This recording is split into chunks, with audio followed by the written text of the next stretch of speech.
doing taps and takes, Elliot. No, we're not. We're doing this. Ooh. Oh, wait. Bush. Hold it up to the camera. What is that, Elliot? Eddie wants to give me his holiday cream. Yes, little holiday cheer for everyone. I brought everyone a soda. What? His Morning holiday soda. cream, It Elliot? ain't eggnog. Okay, what? Dude. I can't lie to you. That's some good cream. It's some great cream. It's, Only the No. best. I only have the best cream. it is smooth. It is silky. It is sweet. Is it silky smooth cream in the back of your throat, Elliot? Holiday vanilla. Holiday creamy vanilla. Shout out. Good morning! It's Friday. Get up! Get up now. Welcome to Taps and Takes live from Grogg's Traditional Irish Pub at the northeast corner of Willow Knees, baby. Willow Knees. We got Elliot Jams right there. We got Fast Eddie Edward Rouse The Rouster. right there. Looking to have all him back. crispy. It's good to have you back, Yeah. man. No, it feels good to be back. We actually called you out last week. We're like, Eddie, where are you, man? Yeah. Well, Well, now you're here. Well, there was a good point. We thought you may be just imaginary. Like we imagined you you this keep whole on time. saying that, but I'm keep on showing up just when you think I'm not Just real. when you think he's not real. Yeah. And he I also don't believe it. brought the previously mentioned cream in Elliot's mouth. Yes. Coca-Cola, zero This is sugar. this year's holiday cream Coke Cream. Zero because back in the studio days we used to do morning sodies. Yes, Creamy. morning So sodies I for brought Elliot. back an old classic. Creamy vanilla. And Royce was having trouble with the Keurig, so I also got a morning sody. But he fixed it. And we're ready to go. Ready to roll. Oh. Ready to roll. And there's Ready to so roll. much to talk about, including some spoilers for Stranger Things Season 5, Volume 1. which Elliot has not seen yet. No, I binged season 4, all 18 hours of it. He's like complaining about it. It's I've so done it twice, stupid. so yeah, I Oh get my it. God. I just feel like if your episodes are over 2 hours, you probably could have just made an hour episode. I get out of here. Yeah. Shut up. Scram. Yeah, just scram. If Elliot. I don't care how long it is. If it's good, it's good. Here, Elliot, know- before we talk about Stranger Things 5 Volume 1, I want to know your honest thoughts about Season 4, which Eddie and myself hold in high regard, almost to the point that we consider it to be one of the best seasons of television made. It's a masterpiece. It is so good. I don't know if I'd go. Oh my God, masterpiece. you're so high. If I'm gonna rank seasons so far, season 1 is number 1. I Okay. think that's Okay. easy. Okay. I feel like season 3 could have been the end of the show. He keeps on bringing up What Season 3. Dude, what the fuck? Shut up. All the payoffs were there, and then they were like, Not really. Not really. I think so. There Anyway, were still so many unanswered questions. And it was, Elliot, yes, different strokes for different folks. sure. I'm not going to say that you're wrong because of the subjectivity of it or objectivity of it. That's fine. But, however, fucking goddamn. I feel like he was about to object with my objectivity. I have a question. If it was animated, would you like it more? No. Here's the thing. I don't think so. I don't think animation makes it or breaks it. And I think season 4 was very good. I don't know if it's one of the best. I literally am with Eddie. I think it's a masterpiece. And here's the reason why. You're talking 7 years into this project at this point, and they managed to write, direct, set up a finale that felt impactful, natural to the plot. It did not seem like it was ass-pulley at all. It seemed like it was going in that direction naturally. They created something that most of the times season 4, 5, 6, 7, depending if you're like, with the exception of like Breaking Bad and some other shows, Yeah. you're starting to lose that je ne sais quoi, that certain something that makes it special. Looking at you, Game of Thrones. And they managed to bring it back. And not only that, bring characters that are legitimately loved. Like, Eddie is one of the best fucking characters Yeah, I am. ever. And Eddie. Eddie and Eddie. Nah, he's one of my favorite characters of all time. He is so great. And like for that season to go down the way it did, I was just blown away. Like, blown away. So the fact that you're coming out of it like, they just took too long to make the seasons. They took too long. But let me tell you about Fruits Basket. Fruits Basket is the best great love story. It's a great love story called Fruits Basket on the anime. I like to make fun of people for things they like, even though I've Fruits never watched Basket. it. Hold on. Okay. What the hell is Fruits Basket? It's a fucking gay-ass anime. That Really? Have you watched it? Yeah, it's gay. Oh, yeah? You've watched it? Yeah. Well, it's called Fruits Basket. Because I need to understand your gayness. It's one of the most well-praised romantic animes ever. It's a well-praised romantic anime that I love. But season 4 of Stranger Things, fucking worldwide phenomenon, is just okay. I thought it was fun. I thought, and even though you just said, I'm not going to poo-poo your objectivity, but I'm going to poo-poo your objectivity as I crunch over ice, even though we were so nice to wait for you to get your coffee that you're not going to drink. Who said I'm not going to drink it? Okay. He's double-fisted. No, He's it's got my hot. cream in one hand and his coffee. It's hot. I don't like hot things because it scares me. You opened up the show talking about cream in your mouth. Yeah. Recuse yourself, Elliot. No. I've been back for 10 minutes, so we've already gone off the rocker. Here's my thing. Here's my quick 2-minute thing with Stranger Things Volume 4. Or Season 4, I guess. I thought there were some clear acting chops done with Sadie Sink, with Eddie, and you. Mm-hmm. I thought the Russia thing,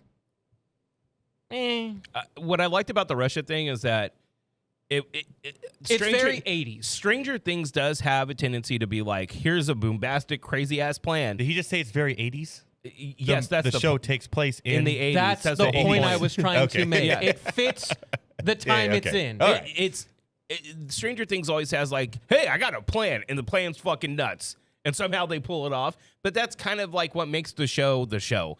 Like 80s movies always had, hey, here's a crazy, stupid fucking plan. Yeah. Let's go for it. And it works out. I was just telling Royce that. I was trying, because all you see now with Stranger Things, if you're unfortunately online, is you either get like the film bros and Lady Joes, they're always like, they always have to nitpick every little thing. I don't want to be that guy. And then you have the people that are like, oh, shut up and just enjoy it, watch it, it's fun. And it's like, well, you're kind of doing the disservice to the Stranger Things because it is that good. Don't lower it. I enjoyed the journey it takes you with learning about Vecna. I thought his kills were it really gave like a horror sense to it. Oh, yeah. With all that being said, and I thought Sadie Sink, I thought Steve Harrington, I thought Nancy, Robin, and Mike, I thought were excellent acting-wise. There is easily the funniest death of the series, though. And that goes to the head jock, Jason, who is just laying there and just the world splits him in half. Yeah. And like after a season of like grotesque, gruesome, sad kills, just for him to be like unconscious and be like, just dead. Yep, split. I felt like it was pretty cathartic because he was a dick. Yeah. Can you flip your cord on the table? I'm getting some weird feedback here. Okay. All right. You have failed. Can you Hang on, we're gonna get a whip. What is happening? We got it. We just nailed This it. is so professional. There we go. We are professional. All right. But yeah, I'll let you guys go gaga for Okay. 5. So we're not gonna spoil Elliot. No, Okay. Just go. I'll go. So Eddie, we'll text you to come back in. We're about to go send him out in the cold. Yeah. Go in the cold, Elliot. Go watch some Fruits Basket. Yeah. Fucking Elliot. Just the name of it alone. Okay. Look, let's talk Stranger Things season 5. Volume 1. First 4 episodes. Mm-hmm. What are your thoughts? What do you think? Obviously, it's very good. The acting is very good. The only issue I had, and we kind of talked about this a little bit, is that it's a little it-ish. What do you mean? As in, like, the whole kidnapping kids thing, the Mr. What's It, which is Pennywise. Like, it just felt, I was like, oh, I see. That's the only thing I was kind of like, I don't like that because I haven't had that feeling of it being something else before. Right. Until this. But I'm sure they'll have a reason for everything. And obviously, instead of having kids float, they're obviously turning into superheroes, allegedly. Right. So Oh, at least one is. But I guess we're spoiling, so Well, there you go. yeah, we're spoiling. So let's go. I'm going to go through a brief kind of like overview of like the first 4 episodes, kind of rundown the things of note that's happening. So military has taken over Hawkins after the world split, after Vecna did his thing. Okay. So now they're basically on military lockdown, no one in and out. Military is looking for Elle, can't find Elle. Elle and Hopper are kind of like training, but they're being very careful because they know that they're looking for her. Well, yes, but like they're training, but they're using tunnels to get around and stuff like this. Okay. They're doing these things called crawls because in the military base, the Mac Z, there is an open gate to the upside down. So they do what they call a burn, and they burn through the gate, and they actually have a military base in the upside down. They start doing a crawl, and then Will gets a little like funny feeling. He sees something that he can't explain. And later on that night, Mike's little sister Holly gets kidnapped by a Demogorgon. Yeah. Then, through the power of observation, they figure out that Will's tapping into the hive mind of Vecna and the upside down, the Demogorgons, and he can see through their eyes. He can see what they're seeing. So now they're kind of trying to interfere to find Elle and Hopper because they both ended up in the upside down and no one has any contact with them. So they get down there. They think, Elle and Hopper think that they're holding Vecna in the military base. In the military base because there's this interference, kind of what they call the kryptonite to Elle that shuts down her powers. Steve, Dustin, and dark depressed Dustin. Yeah. They all 4 of them end up in the upside down, and now they're stuck. There's this big wall, and they can't communicate. So there's a lot of shit going on. The very final thing, they figure out that Vecna's trying to steal all these kids, trying to kidnap these kids for something, which he does. which he does, and he holds this big attack on the Mac Z base. And when that happens at the very end, when they're about to lose, okay, Will taps into the hive mind, fucking cracks off, starts controlling the Demogorgon, straight up telekinetic, because at first I was like, oh, wait, is he just killing? But no. I thought it was just one he had control of it. No, he can. Yeah. Like 3 of them, and he kills him the way that Vecna was killing the other kids in the last season to open up the gates. And then Elle and Hopper, who think they have Vecna in that room, it's actually, God, what's her name? It's her sister. It's 8. Yeah. Okay. Yeah. Her sister from that episode that everyone hates, but she's one of the other kids that was in the Hawkins lab who can make you see things. The one that survived. Yes. Yeah. So that's kind of where you end off. And they end off on this really big kind of Will's going fucking psycho with powers shit. I don't have many complaints about this season. I see a lot of people overthinking everything that's going on. That's always going to happen. And I'm like, guys, it's not even over yet, so let's wait. Yeah, Just calm down. Yeah. First of all, not over. And these were the shortest episodes. Right. It's not over. It's not done. So you need the whole package first before you do anything. That's 1. 2, I feel like Stranger Things has always been like, here's a crazy fucking scenario and plan that in normal circumstances would never work, but it's Stranger Things, so they figure it out. And it works. and it ends up working. I don't know where they find all these kid actors that are so damn good, too. Yeah. And that's the other thing. All of these kids have been fantastic actors from the beginning. They all hold up. Let's do theory time. Shout out heavy spoilers. Theory time. It's time for theory time. So there is one thing that is not addressed that I am kind of not okay with if they don't address it in the next ending episodes of the season, which is there's a play. Oh, you're talking about this. Yes. Yeah. That explains the nature and the backstory of Henry, who is Vecna. AKA 1. Yes, 1, who is like the arbiter of all this shit.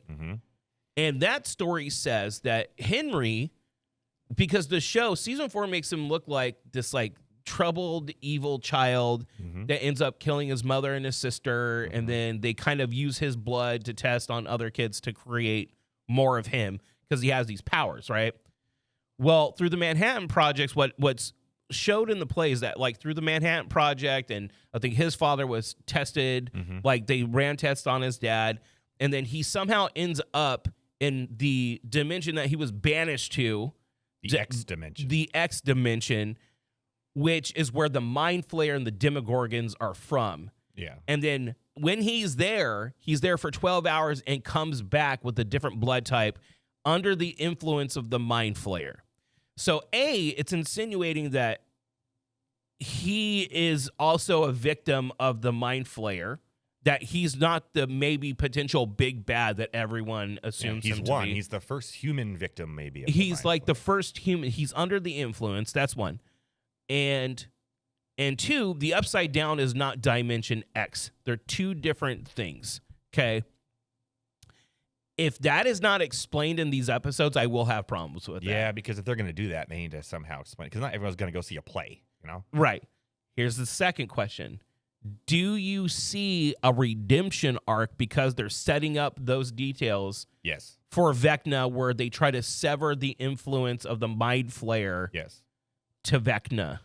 Yeah, there's two main things that I see. That's one of them, is that somehow Henry gets unconnected from Vecna, because they make it real clear, and especially in all of the credits and everything for the show, that he is Henry / Vecna. Right. So that to me says there's something there that is interesting. So yeah, I could see him kind of getting out of that and redeeming himself to help close Dimension X, which has the original, or actually defeat the Mind Flayer, right? Yeah, Mind Flayer. Here's- Or they don't defeat it with my other theory that we were talking about too, is What? that the time theory. Okay. There is something that's getting overlooked that I have always said tells me that they're going to do something with this. In season 4, they put an emphasis that the Upside Down is a snapshot of the day that Will, or the day that he was banished, or that Will Byers got what is it? kidnapped. 1983, if I've got the date. Yeah, it's like May 3rd, 1983, something like that. So in 1983, they made an emphasis several times saying that this is a snapshot of this day and time, that it's stuck there. So, okay, so we got one time thing. There's also, you'll miss it if you're not looking for it, when they're in the science class, when Erica in this next season is sitting there. Erica's fantastic. Oh, I love Erica. She's the best. They're talking about wormholes, about jumping from dimension to dimension. And when they're trying to get her out of the class to ask her to go drug all the family, which is also hilarious, he says, you can be in a different place, maybe even a different time.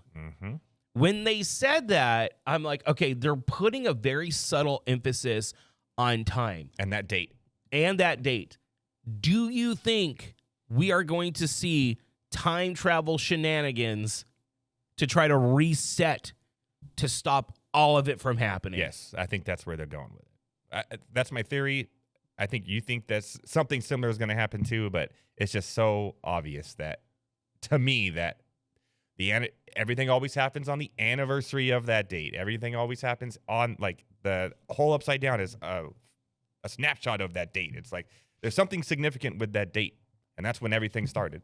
So I don't think. No, this is my logical brain. And remember, at Stranger Things, you don't bring logic into a fun story. You don't. Especially one that's inspired by 80s movies that don't have the best logic in the world. Yeah. It's just an 80s kind of love letter, right? So you don't really need to worry about too much logic in the show.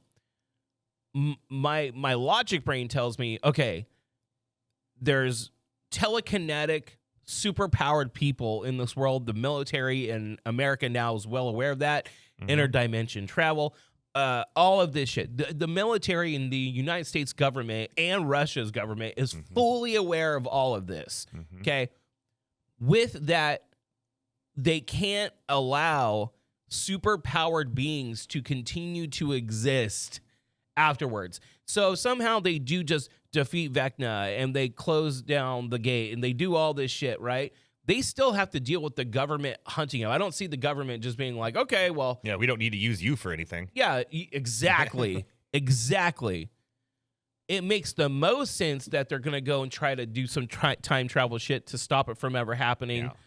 So no one is aware of anything except for the program that they had set up with Henry's blood. Yeah. And they could just basically reset the whole timeline. Eddie doesn't die. Barb doesn't die. Yeah, and it just, time travel. It's risky. It's risky as far as the reception from fans. Yeah. Because it seems like a mulligan. So if you're going to do something time travel wise, you really need to earn it. Yeah. Like you need to earn it, right? I don't know if that would be a gratifying end to this for me. If they just reset it, nothing happened. It's really hard for any show to find a gratifying end, especially such a big show, because everyone loves it and they always want more no matter what happens. So it's going to be tough, but it seems as though that's the direction they're going. We'll have to wait and find out. But I saw some people hating on it, and I don't think when you have a superpowered being that everyone needs to get superpowers, but it makes sense narratively that Will does have something that would make him because of the rules that they set up. As long as if you don't just pull rules out of your ass, that's what it is. It makes sense because he was tampered with. They did something. He got his mouth pumped full of Vecna's goo. Right, he did. His goo, and then the Mind Flayer. If we remember back to season 2, he was under the influence of the Mind Flayer, which fucked with Henry's blood. Season 2 was the worst season. Season 2 was the worst, and I still liked it. I liked it too, but it was also the worst, the weakest. Yeah. I would say not worst, but weakest. Yeah. But that season, he was also under the influence of the Mind Flayer, which changed Henry's blood. So it makes sense that it would change Will's blood, right? So the rules that they're literally Jedis. But the rules that they set up, they're following. That's why it's okay. If out of nowhere, for no explanation or no reason, fucking Will just got powers, that would be stupid. He had this latent talent the whole time. No. But his body was fucked with by Vecna, by the because Mind they never Flayer. showed you really what happened when he was kidnapped. No. Until now. Well, now you know. And now you know. So I think that they're doing it right. I'm so stoked for Christmas. And then, baby, we're hitting the theater. It's going to be at Regal at River Park. 2 showings. Yep. Obviously, I want to go to the first one because it's also New Year's Eve. Yep. And I say we go, we do it, we hit it up. Oh, we going. Oh, yeah. So I love it. I'm not even going to give it a rating until the whole thing's done. Yeah, so I'm not either, but I'm loving it. I'm loving it. I've seen some people super overthink this, John Campia's crew, Robert Meyer Burnett was like, well, why was there no one? There's not a lot of people in the base in the, in the Upside Down. I'm like, first of all, hubris. It's in a inner dimension that, to their understanding, is the only way in is through them. Yeah. So they're not expecting anyone else, A. Yeah. B, it is probably the highest level classification that you don't have a lot of people there because you have to keep it quiet. Yeah. Just 2 more steps of thinking, and you can understand why there's not 150 soldiers in the Upside Down. But, Also, shout out to the Christmas Story fat kid. He's awesome. Delightful Derek. Delightful Derek. Not dipshit Derek. Delightful Derek. So I'm loving it. I hope you're loving it. And let's go. Where did Fruit Baskets go? Hey, Fruits Basket. Fruits Basket. And all right, he's back. there we go. You guys done kissing each other? Yes. Calling it Stranger Mouth Things? kissing. Okay. All right, Fruits Baskets. All right, Fruits Basket. Fruits Basket's Don't the knock it best till you walk. love story of our century. I wouldn't go that far. I'm going to but it's a good just one. call this episode Fruits Baskets. Some creamy vanilla fruit baskets. Well, it's going to be our 3 picture to just say Fruits Baskets on the thumbnail. It's going to be great. It's going to be a winner. Yeah. All right, what we got, Elliot? You have the notes. Marty Supreme. That's right. Josh Shafty's latest film starring Timothy Chalamet has received high praise. Well, yeah, it stars Eyes. Timothy Chalamet. Chalamet. Kind of what happens. 96% scores and will for sure get an Oscar nom. That is what our prognostication is. Dude, it looked good. It looks awesome. And Timothée Chalamet, and I will be on record, said it once, I'll say it a billion times. He's going to be into the next Daniel Day-Lewis.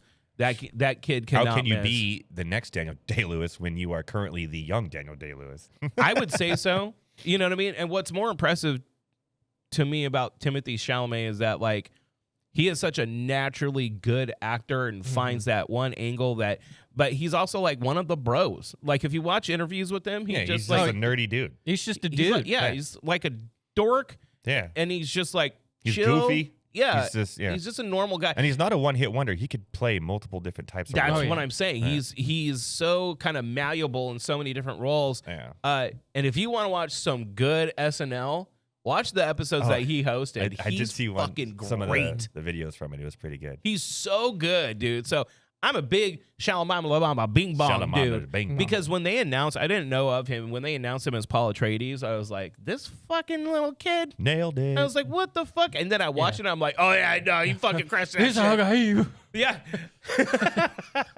He's the Mahdi. Do you think this will be the movie that gets him an Oscar, or do you think Dune 3 will be the one that gets him an Oscar? Probably this one, because the Oscars have a tendency to really stroke smaller indie films, Yeah. which I get.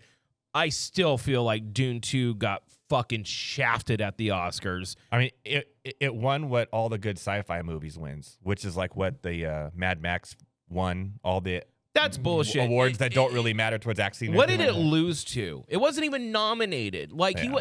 and the fact that Denny was not nominated for Best Director Yeah. is He's the best sci-fi director working right now. he's clearly. just one of the best He did fucking Sicario. Bro is just one of the best directors ever. Like, I'm saying that right now. I did not like Blade Runner, the original. And I know Okay. that it's a cult thing for everyone. They fucking love Blade Runner. I did not like it. Blade Runner 2049. Was One of my favorite masterpiece. movies of the last decade. It is so So good. fucking good, Oh, yeah, dude. for sure. So, but yeah, no, we called that. We called this Oh, for sure. a couple weeks ago. Well, we saw the trailer, and that's all you needed. That's all you needed to be in. And now all the reviews are hugely high, 96% on Rotten Tomatoes. Have you noticed reviews are coming out a lot sooner now for all movies, like before they're even coming Well, out? not only reviews, but like spoiler-filled reviews Yeah, for yeah, shows. yeah. Oh, Like don't the even sec- get me started on Yeah. fucking with Stranger Things season 5. Like, usually things have like spoiler tags and shit. Yeah. And I don't know if they're just assuming everyone watched it immediately, which it legit crashed Netflix site the It moment did, it dropped. But like, IGN was releasing shorts, so you can't like see a title or like a spoiler warning, and it just They just go. It just went into spoilers without, and I was like, what the fuck, dude? Well, that's IGN for you. They probably gave it a 7. Yeah, That's true. They did. Death taxes. They did. Death taxes in an IGN Yeah. 7. Yeah. We'll stay on Timothée Chalamet really quick, and I think this is a really smart idea from Dune. Dune 3 is now reported to move up either a month or 2 months ahead of its release date from its original date of December 18th, 2026, in efforts not to compete with Avengers. That's smart. Very smart. Very That's a smart thing. Yeah. Way smart. I would do it October. Give it 2 months of time in the theater before Give it a good like Avengers 4 to 6 weeks of people takes seeing over it. for the month or two. Yeah. Yeah. Do I you can't wait think for that. Dune 3 will be split in 2 parts, or do you think it's just going to No. be one? Because I know that Denny is like, he's out Well, after 3. As a avid Dune book reader, Messiah is a very short book. Is it? It's very short, and then Children is a lot longer. I think they're going to combine the two together and just end his arc in one. It's going to be a 3-hour movie, but you could totally end it. But Okay, I think, yeah. you know what? It's okay to be a trilogy. And I know that Yeah. there's going to be some It is liberties. a trilogy, really, in real life. That's what I mean. I think that the liberties taken, supposed from the book to the movie, I think that the liberties taken was to make it a good movie, right? Like, you kind of have to do some things to make it a good movie. I'm excited for you guys because you don't know what's coming, and it's crazy. No, I kind of like a kid in the candy shop, I just laughing. I do know some of the stuff that happens. Yeah. I don't know anything, And so I'm very yeah. excited. One of the things that I think he's going to try to get across, but see, here's the big question, whether or not he does. Paul Atreides is kind of an asshole. Yeah, he Right. becomes the power makes him become it, but he totally redeems himself. Yeah. So like he No, kind spoiler of alert. he's kind of like Come on, hold man. on, listen. He's kind of a prick, right? And you can tell in the 2 when he just said, "Oh, they're not going to recognize me as the Emperor," send him to paradise. Like, starts a fucking holy that's war. the whole thing is the power Right. gets to his head. And Yeah. So I wonder if that there's going to be a lot of emphasis on like power corrupts. Absolutely. Right. So there is. Yeah. yeah. So we'll have to wait and see. But like, I'm excited for this film. Dune 2 is one of my favorite movies ever made. Mine too. Yeah. Like, and I look at Dune 1 and Dune 2 as I look at it the same movie, honestly. But yeah, that's me because too. I read the books and like being so disappointed with that TV show. And All right, I got a quick question for you guys. If Dune 3 is as good as you guys hope it is, would it be a better trilogy than Lord of the Rings? Yeah. In my opinion, yeah. Because Dune is, here's the reason why. Lord of the Rings, like Peter Jackson fucking nailed It's a perfect trilogy. He nailed it, right? I don't know if I would call it perfect, but I mean, it's really good. And I think Return of the King got an Oscar. It won an Oscar. But it was also a weak Oscar year. Yeah. Okay. Why are we doing this? Hold on. Why are we doing this? Hear me out. It is arguably one of the best trilogies, if not the best trilogy ever made. Yeah, it's up there for sure. Dune was largely believed to be unfilmable. Yes. Because of how crazy the story is. Because of how, and to get the high concepts of human potential and all of these ideas cohesively through a 2.5, 3 hour run, it was believed to be impossible to do so it. George Lucas stole the whole story and made it his own. So And it made could be it Star filmable. Wars. Yeah. Which some would say one of the best trilogies of all time. Well, yeah. I think It's got a lot to work with. it will be in contention if it's as good as the first two movies. Yeah. It will be, and it gives you a good end.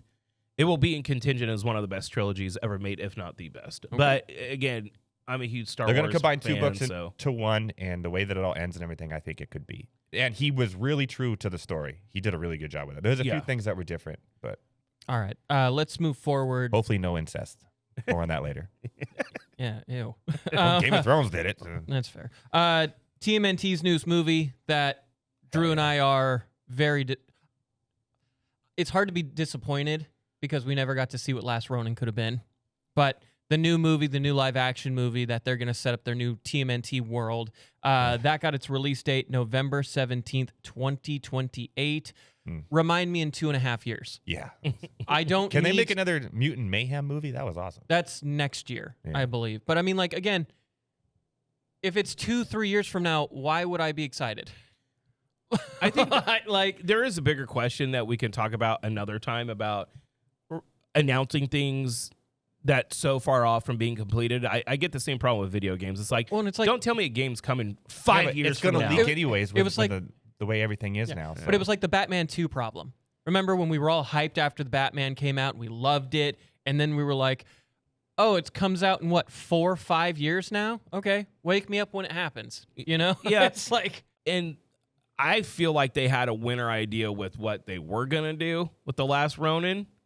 I felt like it would have been fresh. It would have been new. A rated R Ninja Turtle movie need to happen. It needs to happen. Dude, The Last Ronin was primed to do that. Yeah. And they lost their balls, Elliot. And I don't know if it has anything to do with the Paramount acquisition problem, but I think with WB. But if you look at all the Ninja Turtles fans, the biggest fans, they're our generation.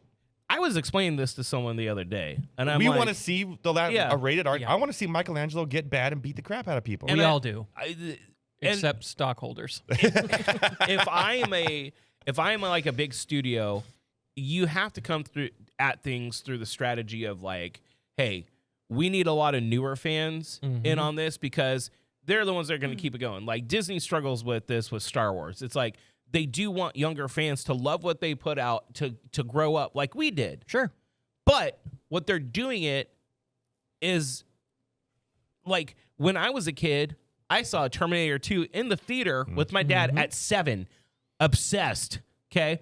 I saw Star Wars, even though I was born the year after the final one complete. I don't know. Last one came out in 1987, right? When we were young, and they did all the new. I remember watching him at home, but obsessed, which is not like a kid-friendly-esque thing, even though it's kind of like a younger person Jurassic kids movie. Park. I was obsessed with Jurassic Park. Obsessed, and it's very gory.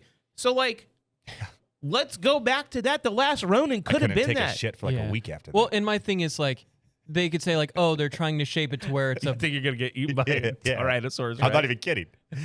well, and they say like, oh, we got to make it family friendly so we can build the next generation of fans. I would agree if you didn't already have a very good animated movie that already succeeded. And you already have a sequel, and you already have a sequel on the way. That's you already the have family friendly Well, part. show. That's There's what a I show mean. based That's off what of it it, is. too. Like, so you don't need a live action family friendly version of the Ninja Turtles. We've had 12 movies of that. We've had 50 series of that. All of that are excellent. And one can argue the Marvel universe with Deadpool and Wolverine. Logan was so good. exactly. Yeah. Like, So I'm disappointed as well, but I'll probably still see it because I'm such a Ninja Turtle stan. No, of course we'll see it, especially if it's good. But I just feel like, dude, at what time the Ninja Turtles have been around, at least in cartoon form, for 40 fucking years, man. Yeah. So all the people that were like obsessed with Ninja Turtles are now in their 40s, okay? And you have the cartoon, like you were saying, you have all these things.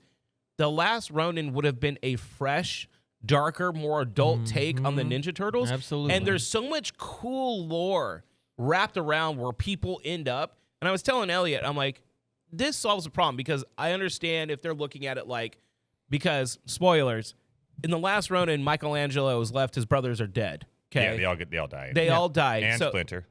and Splinter. So he's the only one that's alive. Okay. And he's basically on a fucking fuck everyone up mode. He becomes right? John Wick, pretty much. Yes. So With a samurai sword. I could see the studios being like, dude, we can't do this because the people love the Ninja Turtles. And if they know this is how it ends, like this isn't. So I'm like, And you just- also have to think about merchandise sales, yes, toys, yeah. everything. But there's other characters because my point is that they could have just been like, this is an Elseworlds tale, right? We all loved Wolverine. Killed Yeah. him. Look, this is a Then brought him potential. back again. This is a potential into the Ninja Turtles mythos. You don't have to say it's hard canon. Just give us something cool, man. I agree. I agree. Plus, that first movie still slaps. You know how you do it? You do it like this. Splinter is in fucking deep meditation and has a vision of the future. That vision is this, right?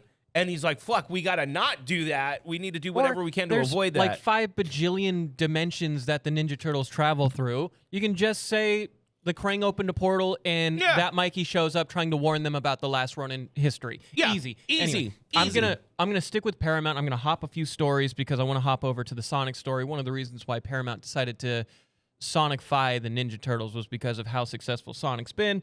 Well, Sonic is getting, quote, an event movie releasing in December 22nd, 2028. Sonic 4 is still set to release March 17th of 2027, and everybody's speculating what the movie is. Now, a lot of people want the Shadow movie and his story and all these other things. I'm going to stop you right there. I know what's going to happen. December 22nd, 2028, you're getting How Dr. Eggman Stole Christmas. How do I know that? Because Jim Carrey was the Grinch. Eggman is Mustache Grinch. You're just going to get a holiday special with Jim Carrey, which will be fun, and it won't be needed. I think This is me calling it now. Yeah. And I love Jim Carrey. I love the Grinch. We love Eggman. Yeah. You're getting Eggman Steals Christmas. I'm not a fan of the Grinch. Not the real life one. That one. I can't stand Yeah, him. me- It Thank drives you. me nuts. Thank you. It drives me insane. I'm calling my shot now. The way 3 he years moves from his now, mouth, we're ugh. going to get a Dr. Eggman Steals Christmas. Bro, the Sonic movies are just okay. They're fine. Okay. Yeah, they're fine. They're fine. But like you And now we're should gonna get Amy. yeah, you should not base like your strategy on video game movies with Sonic. You know what I think you should? If A24 crushes Elden Ring, that's what you need to base. You need to take it seriously. Like Sonic is like a fun whatever. It's supposed to be what it is. That's fine. But do for not kids. It's for the kids. Yeah, it's for the kids. But don't base all of your video game adaptations after Sonic because it's not going to always work. It's just like you No. can't have. I mean, Sonic, it almost didn't work. yeah. You know, like Yeah. in a different timeline, Sonic bombed because of the style of the character. I mean, It did look pretty terrible. yeah, it did. that is one note of fan bitchiness working to its advantage. Yes. That is one actual time where the bitchiness of fans was the right call. Yes. Yeah. you know. Let's jump into Sony news now, because a couple of stories coming out of Sony. HellDivers, the live-action movie, it is moving forward. They're going to have Justin Lin, the director of Fast and Furious, directing it. But in that same article... Which one is the crickets? That works too. So, HellDivers, incredibly fun game. If you've played it, HellDivers 2, one of the best multiplayer games, online games you can play in the last year and a half or so. Granted, there's a bunch of great games out right now that you can play, but for its price and for the fun of it and like the community online of it, I think is very special. Does it need a movie? No, so it doesn't. That movie exists. It's called Starship Troopers. Yeah. Right? Well, my thing is this. Does it deserve a movie? I'm not sure. No.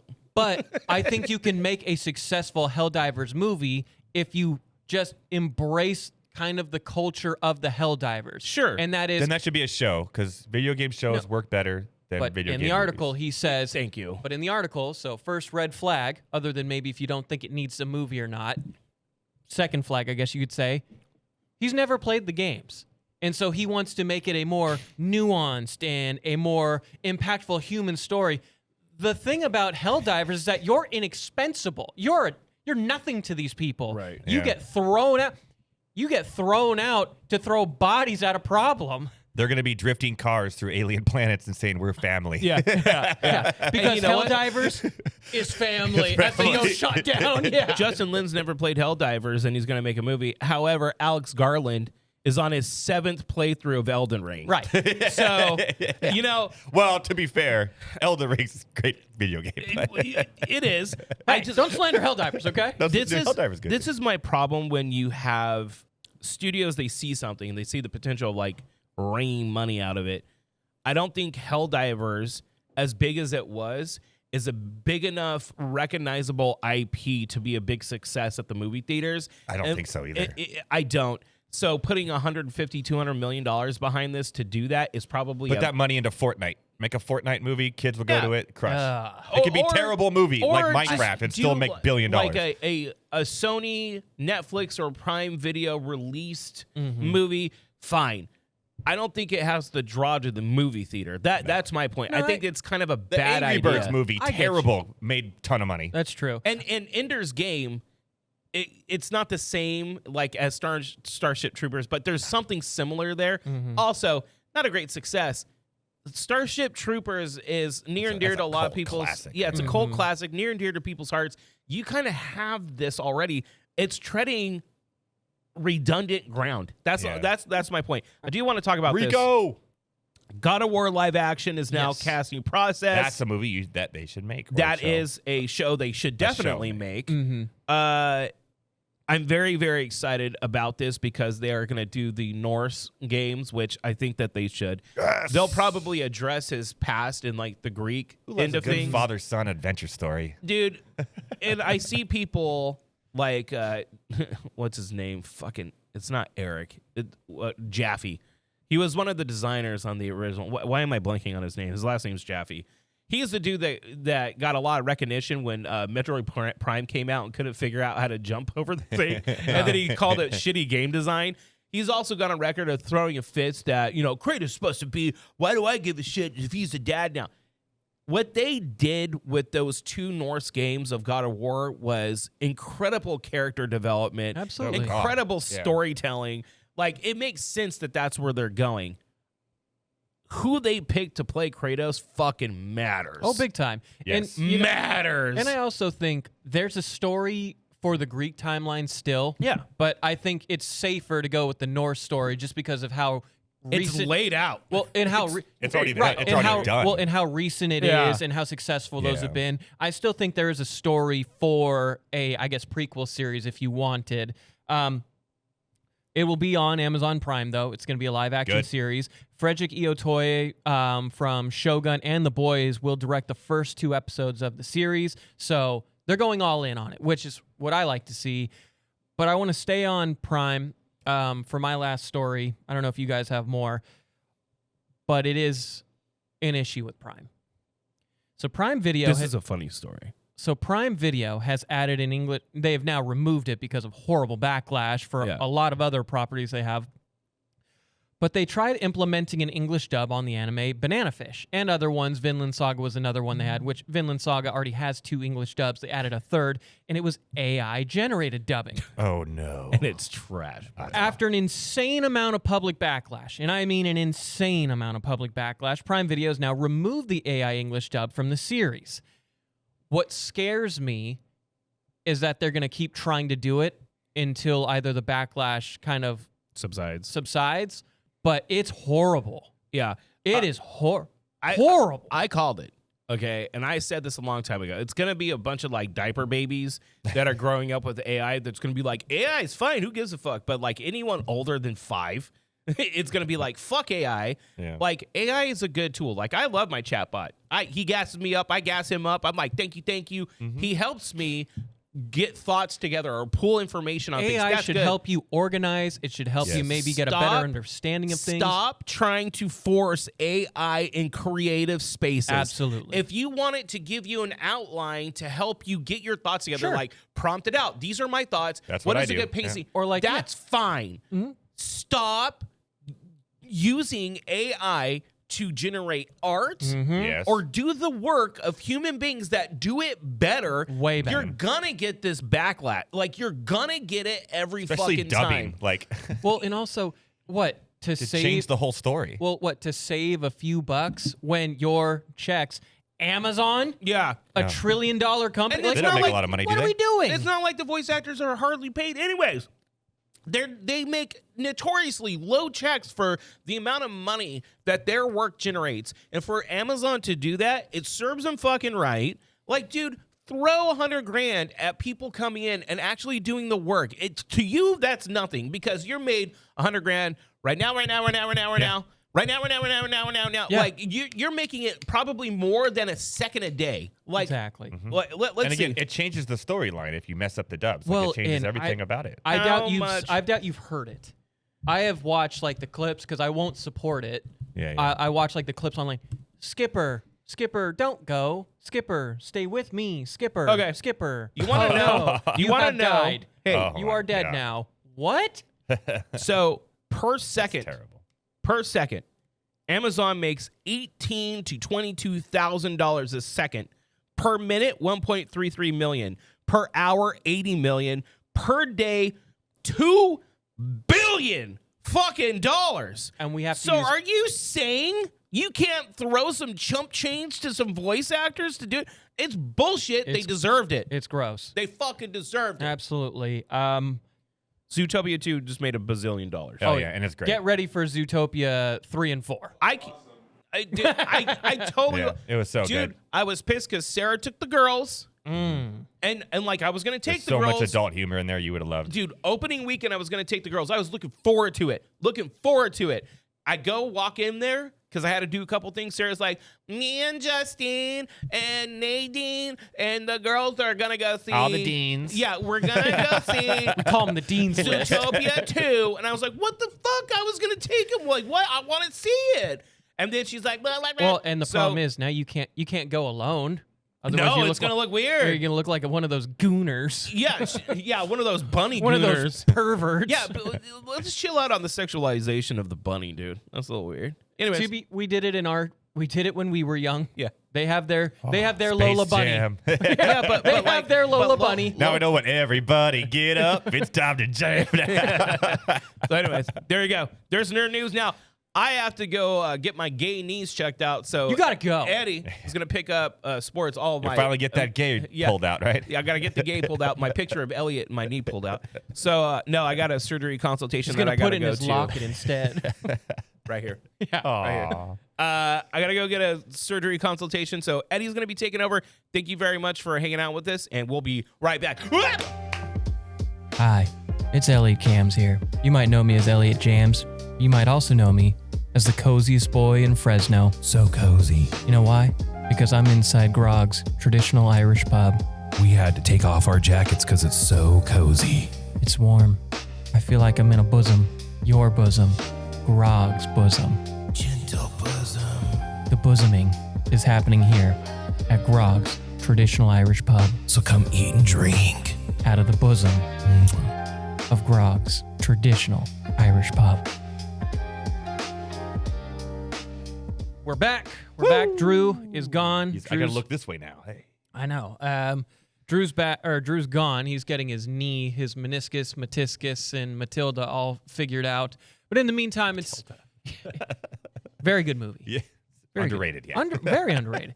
But Shout it out is Matilda. it is time to cover a little bit of sports actions. Sports and sports and sports and sports and sports and sports. I would argue the better half of Dabs and Takes. I don't know. It's what I signed up for. It's what I signed up for. Save the best for last. That's what I'm talking about. But something that has not been the best this year, and I'll own it, Scout's honor, has been blind bets. Now, I did go 3-0 in Thanksgiving. Yeah. However, Did you pull the Chicago Bears win out of your butt? I did. Yeah. I did. I mean, it wasn't out of the butt. It was very obvious. I felt everybody like was on that I one. felt Yeah. like out of all the bets of like the holiday It was like slate, +7, right? It was +7. Dumb. I thought it was Yeah. the easiest bet of the week. Yeah, for sure. But I did a little. Well, somebody I know did like a 5 little parlay, little $5 one, and it was Cowboys total over 23.5, easy. By halftime, jeez. It was Packers Lions over. Yeah. And then it was Cincinnati +7.5. And Yeah, that was a lot of people were on that too. Yeah. The but Burrow's back, baby. They have a chance to still win that division. which is so crazy. And honestly, I wouldn't put it past them. Well, they could. I mean, the Ravens, I don't know what happened to them. They just we'll touch turned- on them and the Yeah. Steelers here in a Oh, second. I want to talk about the Steelers. Yeah. But I want to cover. I went 2-2 again. Seattle covered easy. Mhm. Chicago covered easy. Mhm. Giants flopped last night, and probably the most brutal of them was Miami Yeah, that was. Up I'm done. up 11. I'm done with Miami this year. I've gotten screwed by them multiple times. So you know what the worst thing is? If you look at Miami's schedule, it's incredibly easy. I'm not doing it. It's It's bait. incredibly easy. It's bet bait. It's incredibly easy, and a part of me thinks they're going to do just enough either to play spoiler for somebody or to save. What you have their head to do coach's that's job. been hitting those H&N over. Oh, longest absolutely. rush. Just one longest Yeah. rush. So- he's hit it like 8 straight weeks or something. So like I got 4 picks here. Okay. 4 picks here. And I'm feeling better, and I feel one I'm conflicted with, and you'll see why. that. Okay. No hockey though, right? No hockey. Okay. Nope. But I do have a hockey story coming up. Ooh, I love it. Cincinnati +5.5. They're taking on the Buffalo Bills. Yeah. I feel like this is a field goal game. I think any Burrow-Allen game is going to be a field goal game. I don't know if that's just like looking at 2 superstar quarterbacks play and that should be the line always, but Cincinnati, they got Joe Burrow back. The vibes are high. The defense been playing better in the last week or two. I just feel like I don't think it's good, but I don't think Buffalo's very good either. So I feel like this could come down to a field goal in cold weather. I kind of like Cincinnati. I think it's going to be a high-scoring game that's going to be going back and forth. All right. And I like the over, and 5.5 is too much for me. I like it. The rest, I don't think you're going to like any of them. Okay. Kansas City -3. Kansas City at home is 5-1. Yeah. They're taking on Houston, who has an elite defense. One of the best defense. I think this game. Them and Seattle have the 2 best, I think. And then Denver's up there. And I also think Houston, even if they lost this game, could still very much win their division. Yeah. Whereas I don't feel know. Jacksonville is. they're all a game away. Yeah. And Jacksonville has to play Indy this week. And are we done with the Daniel Jones stuff now? I think we're done. Jesus. Were we ever there? Everybody was. He's rejuvenated. He still sucks. I'll give people. him credit for playing on a broken fibula. Yeah, That's crazy. Fair. That's crazy. But that team runs from the running game, and that's it. I just think indoor teams aren't built for the. I just not all feel the like time. the Rams. I know they won a few years ago. There's a few that like notoriously are good outdoors. Like Yeah. except for this year, the Vikings have been notoriously the last few years good outdoors, but they practice outdoors. Right. So I have Kansas City -3, and I feel like they have to win. Yes, They have to win every game. They from here have on to out. win out. There is no margin of error anymore. Yeah, they could maybe afford to lose one because the And I Chargers also- have a tough schedule. The rest And of the I way. just don't see the Chiefs losing their playoff bid at home. I see them losing it on the road. Yeah. So I like them. They're just not playing good football. It's weird. Yeah. Packers, Chicago. Uh-oh. I looked at the spread and I was sick. It's 6.5. I can't, in good nature, Don't do it. bet the Packers No. -6. No. And I, as a Packer fan, Cannot bet. bet the Bears at +6.5, even though I think they're a very talented team and one of the best offenses in the league. Well, Ben Johnson is one of the best offensive coordinators we've had in the league for years, and now he's a head coach, and he's putting it together based on what he has. He doesn't have an all-star offense. And if the Bears get the 1 seed, he'll probably win Coach of the Year. He should win Coach of the Year, even if they don't. Although I think Kyle Shanahan has a bid. I think Kyle Shanahan. I sat on this show as the season started, and you were not here. I was covering for you, and Drew asked me who would my surprise team be. And you can go back and look, people. I said the Chicago Bears. Yeah. And I even said at the beginning, I think the Bears, the Lions, and the Packers were all in a race for the division. Yeah. I think this division is one of the best divisions. I said the Chargers and the Bears were the two sleepy teams this year. The Sleepy Joe teams. The Sleepy Joe team. So I'm not going to bet either of those teams. I am going to bet the over at 44.5. It feels ugly. Yeah, Packers it's overs. Gonna be cold. Packers it's gonna be. And everything and it's coming off of two bombastic offensive games. Yeah. But I could see this game being a 24-22 game. 24-20, 24-20. The problem I do have here is that both these teams now are going to rely on the running game. Yes. And if that happens, clock's going to go fast. Yeah. Especially the Bears, because Ben Johnson has opened up those two running backs. Absolutely. I mean, and they're coming off the best running game they've had all season, 282 yards on the ground against Philly. So I think I'm just going to go over. I'm going to go over and hope for the best for the Pack, because I don't want. And then a game I know you're going to hate, and this is all coming off the health of a quarterback. I'm going to say you should put some money on Christian Watson over on his longest reception. Ooh. He's been I don't hate that. I don't hate that.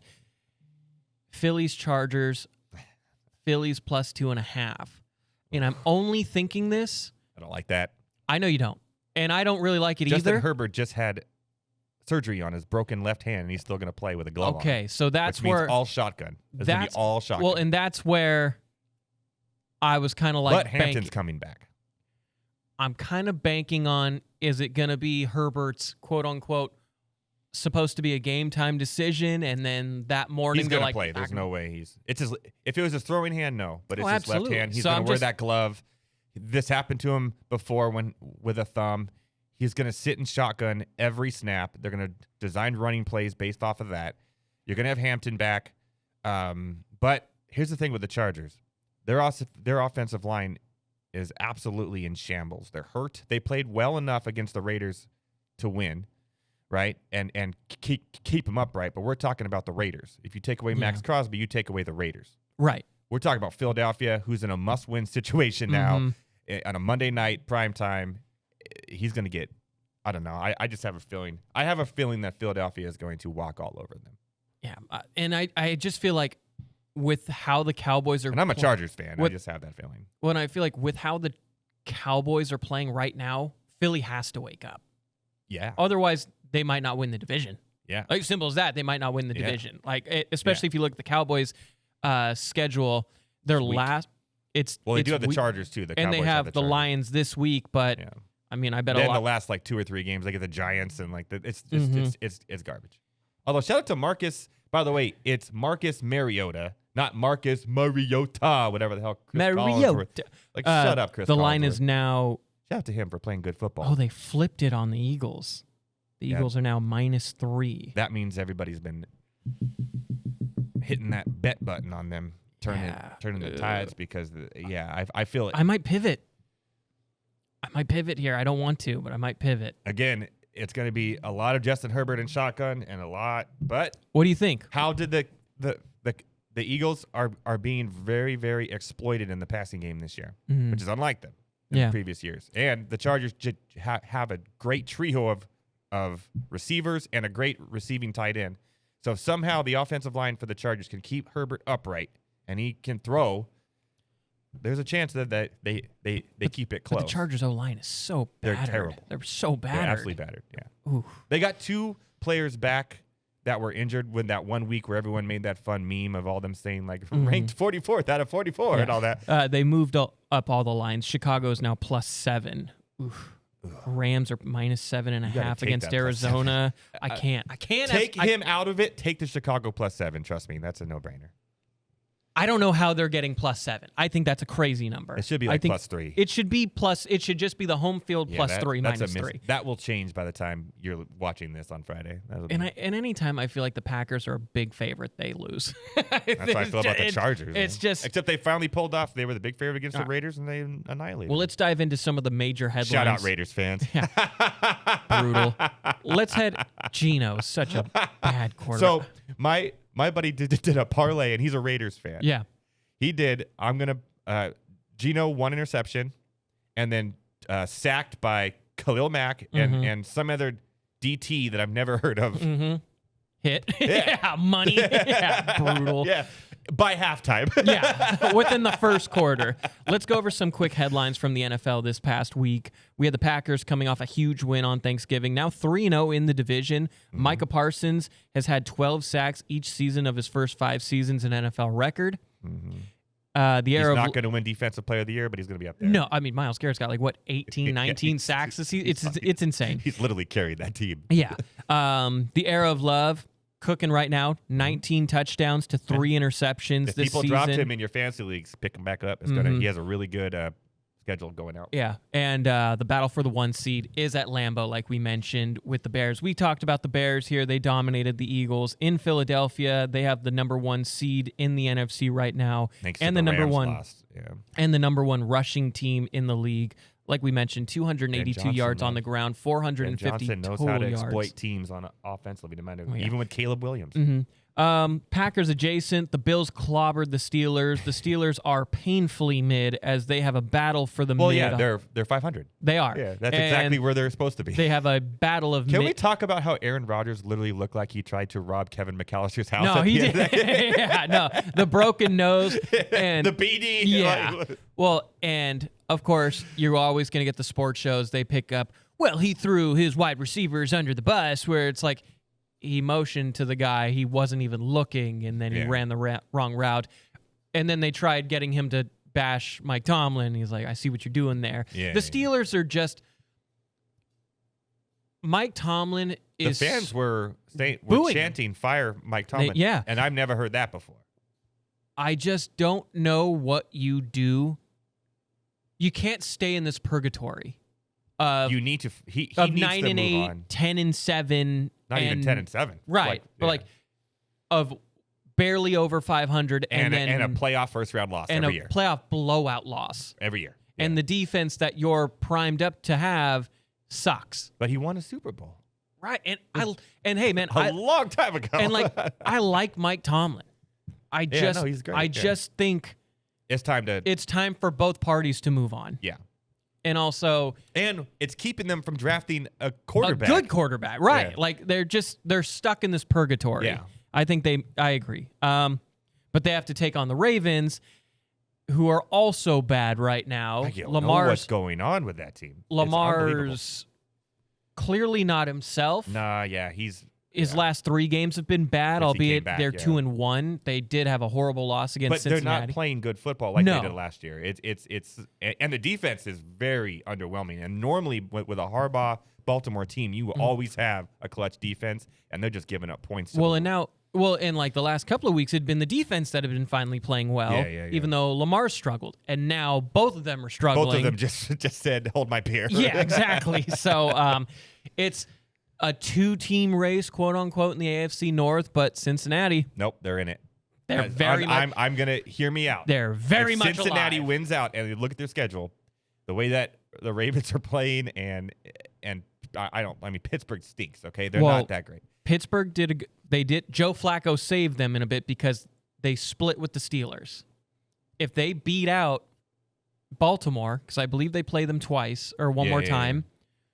Joe Burrow could be 9 and 8. What is it? And T. Higgins is coming back this week. Right. Yep. They could be 9 and 8 and be the winner of that division. Yep. And I'll tell you one thing: you don't want to play Joe Burrow in the playoffs. Nope. No one does. That could be the team that could really scare some teams in the AFC. Joe Cool. The Bills, on the other hand, they still look fine, not great. They haven't been good lately. I mean, the Bills' Super Bowl every year is when they play the Chiefs. Correct. And they won. And every time they play the Chiefs, they beat them in the regular season, and then they go on some sort of hangover, and then they lose to them in the playoffs. That's kind of the Bills. Right. Well, and what's so crazy is Lamar, Josh, Mahomes are potentially looking at not making the playoffs, which is insane to think, you know. But if Josh makes it, this is his best shot to win the Super Bowl. Because the NFC is so wide open and the AFC is so wide open. If you look at the standings right now and you said this would be the standings after week 13, you would be like, you are high. You're crazy. And here we are. Yeah, the Patriots are going to be the 1 seed. The Broncos are going to be the 2 seed. And the Colts are not only a like wild card. Yeah. With Daniel Jones as their quarterback. Yeah, because the Jaguars have a tiebreaker. Like, it's a weird. And the Jaguars are leading the division. I'd say you're high. It's crazy. NFC 2 is a little wild, but. NFC is incredibly wild. Let's talk about the Bucs really quick. They bounced back against Arizona. Bucky Irving was back, and news is Mike Evans could be returning soon. He did get cleared to return to practice. It takes a week normally, and then the next week is when they return. So, I mean, the Bucs, even coming off a bad loss against the Rams, could be getting healthy at the right time. But look what the Bucs did while everyone was hurt, though. Yeah, they lost some games. They lost to the Patriots. Look at all these players that they continue to find out of nowhere that are like, now they have Tez Johnson in the mix as an offensive weapon. That's how they found Bucky Irving, right? Yeah. And now they have Sean Tucker. Like, they're finding these guys that are just solid contributors. And then by the time the playoff comes, if everyone's healthy, I don't think Godwin will return. But you have this, suddenly you're in a good spot. Yeah, absolutely. And you're going to get, I mean, as so long as you just do what you're supposed to do and clean up the last couple of games, you're going to get a home game. People are going to have to play in Tampa weather, which is rainy, mucky, yucky or it's weather. sunny and beautiful in the right. So, I mean, winter. So long as you just take care of what you need to take care of, the Bucs are in a good spot. I just hope we don't get another Eagles-Bucs first round. It seems like what we get every year. You know what I want? Baker Darnold round 2. Yeah, that was. And I want those throwback jerseys back on. Yeah, that game might have been the best game of the season. I know the Rams beat Seattle in that game. It's clear to me that the Seahawks and the Rams are the two best teams in the NFC, and I think it's a huge gap between them. I know records may say different, but both those teams, offensively and defensively, are just playing, I think, maybe the two best teams in football. I think I would be more afraid of Seattle getting the 1 seed than the Rams getting the 1 seed. I totally would, because, I do not want to play in Seattle. Nope. I don't want to play in that weather. I don't want to play in the fan base. Travel, everything. I am terrified. And that Seattle defense is no joke. As if you're a Packer fan, if you're a Bears fan, if you're a Lions fan, if you're a Rams fan, if you're a Panthers fan, if you're a 49ers fan, even if you're an Eagles, nobody wants to play in Seattle. No. You need them to be the wild card. And that's your only shot, and I think. Luckily, the Rams are the only ones that could do that, because both of them are playing out of this world. The Rams put up a stinker against the Panthers. But honestly, the Panthers are in the playoff mix. Jesus. Right. They're 7-6, and I don't know what to make of them. They lose to bad teams. They don't know what to make of them. They lose to bad teams. They lose Monday night games, but then they've beaten. Then they keep up with Matthew Stafford. Matthew Stafford's thrown 2 interceptions all year. He hasn't thrown one in like 10 weeks, and he throws 2 against the Panthers. Well, and Bryce Young, he's the most streaky quarterback in football. Yeah. He is either a big game hunter or he's a bad game dutter. He's serviceable, but if you look at his best game, which happened a few weeks ago, it's still not even that impressive. And that was his best game. The yardage was impressive for sure. But I mean, but he made big plays against the Rams. He made big plays against the Packers. He made big plays against the Cowboys. Receiver. He does have a stud receiver finally. Yes. He's never had a stud receiver there. So, I mean, it's just when the Carolina has a horrible decision they have to make after this season on what they do with him. With Tet? No, with Bryce. Oh, with Bryce. Oh, yeah. That's going to be, Well, if they make the playoffs this year, and then they get another year under their belt, they bring in someone else, figure out the running back situation between those two mediocre guys. Someone has to. Right. Yeah. But together, they're a great combo. Exactly, yeah. Who doesn't love some Dowdle and Chuba? Let's go over my last couple of things here. Jaguars on top of the AFC South. Nobody would have seen that coming. No. The Chargers. Plus with all their injuries. The Chargers beat up on the woeful Raiders. Yeah, well. Like we mentioned, Justin Herbert. Everyone, by the way, his- everyone hates when I talk crap on the Raiders on here. So it just Well, I makes gotta say, it just. I am so glad the Chargers went back to that dark blue set. Oh, I think those that's jerseys. the Supercharger jerseys. Yeah, those are That's sick the jerseys. That's a shout out to San Diego. San Diego Superchargers. Those jerseys are so clean. I think there's some really clean jerseys this year. The Chargers The having Chargers may have the best jersey in football with the powder blues and then the The yellow one sucked. I don't know what that the was. Seattle throwbacks are Those are cool. so good. Those are pretty sick. And Yeah, then yeah. I wish Tampa had I stuck think with. overall blue. Although the Packers are classic, right? I like the Yeah. mean purple from the Vikings, but yeah, No, Cowboys yeah. rolling right we now, are. beating both teams from the previous year's They Super could have Bowl. had another touchdown if the sun didn't block George Pickett's face Yeah. because Jerry Jones is an idiot. This offense is electric, and this defense has really cleaned it up. And Yeah. I think it's probably one game too late for the Cowboys this year. The Eagles aren't playing great. But with their draft capital next year and how this team's playing right now, this is going to be a nasty team moving forward. Well, I don't believe they're gonna have to pay Pickens yes. because he's gonna be a free agent. Yeah, So you this is a can't, you have so- to keep Pickens, I think. He's gonna be a hefty price tag, and you've already paid CeeDee Lamb. Well, and you've shown you're gonna have to pay Ferguson because he's shown he's a top tier tight end too, right? And then you have Javonte Williams for 1 year, but you have Jaden Blue, I guess. I don't think this offense moves the way it moves without Pickens. I think he has been. No. He I think changed he has everything. been an absolute force to deal with. And he we opened all up knew CeeDee it. Lamb more and And we- Ferguson and everybody, the whole And offense. we all knew it. We all knew he was great. If you have to cover more guys, then you can't rush more guys towards Dak. Simple problem-solving equation, right? Yeah, but the Cowboys, I still think they're very much alive. They are. I just don't know where I would put them with Carolina. I think if they played again right now, I think Cowboys probably win. Did you see that video that showed Mike McCarthy winning a Thanksgiving game? And he's like, "Well, guys, good game. Go home with your families." And then it showed Schottenheimer. He's like, Well, and I think that's. hype. I think you kind of need that, like Ben Yes. Johnson, Taking ripping off the his shirt, shirt. going, "Whoa!" Yeah, like, that was awesome. Having culture He's ripped, set- by the way. Yeah. God damn, Ben Like, Johnson. Having culture setters is so important for a team. And Harbaugh does a good job of that with the Chargers. Absolutely. You know? Yeah. Who has it better than us? No one. Exactly. everything, you know, it's just And the I whole think thing. Harbaugh, I actually think McCarthy is just a boring. too conservative, boring, Yeah. good. I think good. Again, if he didn't win that Super Bowl, although you appreciate it, obviously I you're a did. I Packers very fan, much did, yeah. but he wouldn't have been a head coach that long. I think he's Like good. Tomlin. I think him and Tomlin are the same person on the other side of the ball. Yeah. I think Mike Tomlin is the Mike McCarthy of defense, and I think Mike McCarthy is the offense of Mike Tomlin. Yeah. Like, really quickly, I want to go to Fraud Watch. I'm going to give you some teams. You're going to tell me frauds or legit contenders. Let's go. All right? Eagles, Legit contenders. 49ers, Frauds. Ravens, Frauds.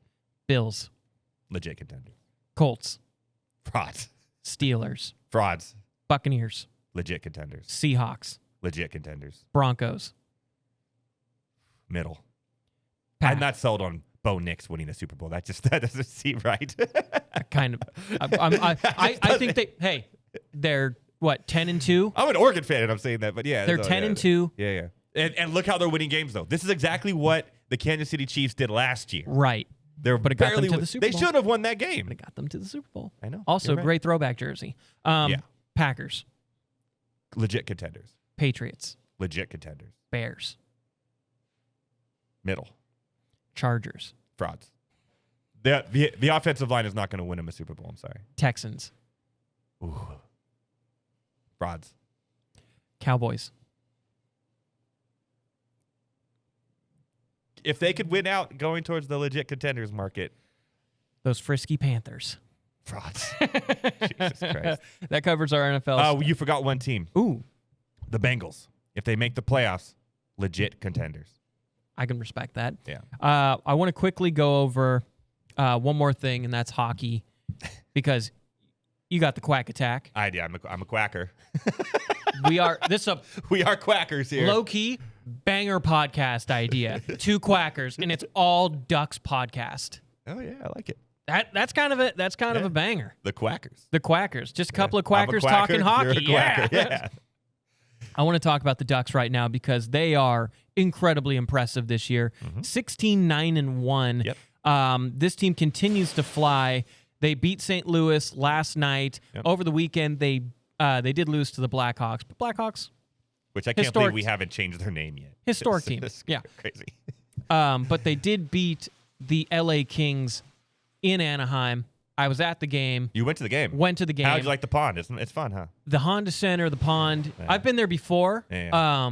but I haven't been there in a few years. It's even better now than Yeah. it's ever been. Yeah, they built a lot around it now. Oh, yeah. Well, and inside, it's gorgeous. It's gorgeous. Yeah. LA Disney built it. so. LA crosstown rivalry, sick environment. The Ducks are so fun to watch, Yeah. and that game went. They're young and they're good. And They're- they've done a really good job. They should have they got screwed by the lottery for like 4 straight years. And they still ended up getting solid picks out of it. And they're playing great together. Leo Carlson, Yep. 35 he's a- points in 25 He's a games G. this And that's the season. one that everyone gave him crap for when they drafted him. They gave him crap and they said, "No, this is our This our is next it. Yeah. superstar." And he everyone's is. like, "What?" And he is. And he is. So, This is our Timu Solani, and they were not. They were right. and for that game to go 1-1, 2-1, Also, Mason 2-2. McTavish is Yeah. you know. And Terry, who's just been Troy Terry. Troy Shout out Terry has USA just been Hockey. incredible Yep. for them. That game, down 4-2 in the third period with 6.5 minutes left to then come back and win in a shootout in overtime. How can you not love this team? Yeah. How they're can great. you not watch They're them great. and be like, they are not They're box fun. office hockey And right they now? brought back the logo, baby. They brought Yes. back the logo. Right here. No right here. more stupid D. No one wants a D on Oh their my! shirt. I just had this conversation, and the webbed foot D was the stupidest change. Dumb. Yeah. So dumb. well, that's after Disney sold them, and yeah. That's not important. Yeah. What is important is that this team is flying, They're baby. flying. Ducks fly together, That's baby. right. We are flocked up. Yeah, we're a bunch we don't of give quackers, a fuck. We don't and give we're a fuck. excited to fly. Yeah, we are a bunch of quackers, and we don't give a fuck. We like hockey. That's right. I was going to talk a little EPL just because Chelsea's kind of balling right now. And my team sucks. They tied Arsenal, beat the brakes off Barcelona, second in the table now. This is a Barcelona off year. To be, yes, they have a dream kid, wonder kid, the next Messi on their team, but Yeah, it's kind of a but Chelsea's kind of balling right now. yeah. That's all I'm saying. You know, it's not Liverpool. What the? Ugh. It's okay. They've had their time. They won the championship. They've last had year. their time. I'm Yeah, not complaining. they've had their time. I feel like and they've won it the last 2 years. No, just last year. Okay. And then during the pandemic year. Okay. Hey, Um, it still counts. yeah. Okay. We count the bubble. They won. We count the bubble. No, we don't. That's going to do it for Taps and Takes here. Edward, I'd like to thank you so much for We're coming not doing back. fantasy football recap. Oh, snaps. What is going on here? We just ruined everyone's lives. Dude, Drew's got the music. I mean, we do have to. They do open here soon. So You know what? Orc. You're going to have to. Every time I'm on, we gotta Orc, you're do going to it have to post. acapella You're going to have to every post time. production this bad boy. Here we go. Rumbling, stumbling, Frozen fumbling, frozen tundra. Week fantasy football recap. It's so weird without music. Week 13. We start in Pittsburgh as things weren't sounding good out of the old Chris Boswell as the Steelers offense looked blown out. Josh Allen, White Iverson, was saucing on the Droopies as the Pineapples let him know that it was a AJ Barner burner. Tajay hit them with the spears and left the Droopies looking two-faced as RJ Harvey Dent flipped a coin. Heads, I win. Tails, we lose. The Droopies' winning streak ends, losing 93-70. It's a game of life or death for Darren as he tries to keep his playoff hopes alive. Darren tried to scare Tim with a game of Pookaboo, but Tim stayed as hard as a Brock. Oh, God. Theo Von Johnson tried out a new bit called Beat the Dogs, and it crushed as Tim had helped courtesy of his 5 best RBs alive. Oh, courtesy of the 5 best RBs alive. Dylon Sampson, that is. Wow. Darren fumbles in the fourth, losing to Tim 109-95 to Tennessee, where the only 10 we see is Bunk Betty and Fast Eddie. Trevor Noah Lawrence gave us the daily show of I can't tell if you're good or not. Yeah, but he's good in fantasy. As he led them to a win over the Titans. Things were going right for the Bettys, even as Kyle Busch Pitts was speeding past defenders. But somehow, someway, Eddie realized he would have his day in Cortland. Sutton on the bench, however, was none of his peers, as Kyle Broflovsky Mognonagy blew out his dreidel early. No, not his dreidel. What is it? The Hanukkah lights, the camera. Anyway, the Orc wins in a thriller, 129-118. We have a bye week for the girlies as Jess gifts April an early Christmas gift. Travion Dan Hendo Henderson gave April the 1-2 punch to wrap up this bye week very nicely. Yeah, that's all you need. April does it again, winning 85-75. Thanks, Jess. To Miami, where we had to sadly watch the Dolphins play football, and Mikey tries to play spoilers. Josh Allen Jacobs tried to circle the wagon, but Mikey wasn't going to let the snow slide as he waited for Sunday night as Zach Braff Ertz reminded Colleen, okay, I have 2 puns here, reminded Colleen that she's no Superman or that he's no Scrubs as Mikey poops in her cup. Colleen slips, losing 80-115. We go to the nation's capital, as it is home to not DC, but D. Steve and the Asshats. There was a lot of conspiracy calls in the Sunday night game while Bo Nixon was on the field, which led to this defense giving him an overtime pardon to get the Asshats out of trouble. Eric tried to cut it close, but sadly for him, Peter Parker Washington was gone when we needed him, and A.J. McLean Green had to take the back streets because Steve's boys back. All right, Steve wins again. He's winning again, 132-87. We fly to the saddest loss of the season as the clowns, formerly known as Sparkles, decide they didn't even need to check. They didn't need to even set their lineup to beat Sal. Curious George Pickens wondered what it would be like if he continued to dominate. In spoilers, it felt good as he and Dax Shepard Prescott were all that in a bag of chips 2019. But sadly for Sal, Dak may have won the actual game that mattered, but Patrick Stewart Mahomes beams Sparkles up into the winners column as Sal takes a miserable L. He did not live long or prosper. Sparkles upset Sal, winning 98-93. And finally, we stay here at Grogg's Traditional Irish Pub, home of delicious food and even better beer, but even better fantasy football recaps, as we have a taps and takes throw down. Royce was goffed to the races early on Thanksgiving as he was making Drew look like a little turkey. Drew wasn't out of it thanks to the good Christian, as McCaffrey was doing charity work in Cleveland. It was getting close, but Drew has had something that constantly Jalen hurts him. Watching Zay Flowers with no catches. The only catch he made was catching this L. For Drew, as Royce wasn't looking divine. No, he was looking divine. H-hand, that is, as Royce carved up the baby birds, winning 104-90. And the Week 13 Fantasy Football League. In the rain.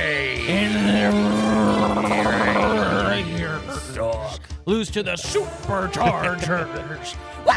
And there you go. There's Taps and Takes. Or do me a favor, sprinkle in that fantasy football music. It's royalty free, believe it or not. Yeah. And you can just let it slide. You don't have to keep repeating the first song. No. You can just let them fly. But that's going to do it for Taps and Takes. Eddie, thank you so much for joining us. We very much missed you. Let's get an applause going for our one and only Edward Rouse. Edward, where can we find you all now? Streets. Streets, son. This at Edward Rouse, all your favorite social media platforms. I'm not really posting that much lately. I'm I'm just, I'm just Are we enjoying- going to see a surcharge of Eddie in 2026? Could be. Could be. I always have something up my sleeve, Ooh, we like that. We like that. You can find me, Elliot Cams, on Twitter, ElliotJams13 on Instagram. You can support the Do Over podcast because by the time this comes out, we're probably on Twitch, or we're probably done on Twitch, and we're probably on YouTube. So make sure to like, subscribe, watch everything. Spotify, Apple Music, YouTube, Patreon, Patriarchy. Take down the patriarchy. Up goes the matriarchy. That's right. What are we saying? We love you. Bye. Okay, bye. Bye. Bye. Bye. Bye. Bye. Bye. Bye. Bye. Subscribe.